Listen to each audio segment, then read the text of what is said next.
I'm going to show you guys how to blanch, and what that basically means is, but one of the things that it means to a person just at home is it kind of pre-cooks a vegetable or something that you want to kind of cook a little bit. I'm going to be doing some green beans because if you cook green beans or anything that's green, once you apply heat to it, after a while it kind of turns brown. And the reason for that is because there's enzymes in there, and those enzymes are the ones that also ripen the vegetable or the fruit, and it also is the same thing that makes the fruit overripe, which is the beginning of rotting. I got some green beans. I took off the stems off of these, which is right here. You just snip those off. I'm gonna blanch them. I have a pot of boiling salted water, and you're gonna see that they're gonna turn really bright green within a minute or two. So I wanna let it come back up to a boil and let it cook for about 2-3 minutes. And then I'm gonna put them in here. What the heat does to the green beans is that it basically kills or destroys the enzymes that actually make the green bean or the vegetable grow.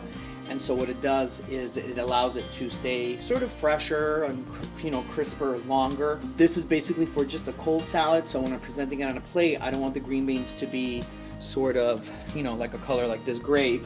I want it to be like a bright green color. So they'll be nice and vibrant and fresh, and they'll actually have a crunch to it. And since they won't be raw, they'll be a little cooked, it'll have a good flavor. I'm gonna actually grab these out of here. I always try to pre-cook stuff, so I try to think of menus that are pretty easy and that I could actually do ahead of time. So now the color has been locked, meaning the color is turning green. And so now I want to keep that color. If I don't shock them in this type of water, it will turn limp. And we don't like vegetables to be gooey and limp. Here we go.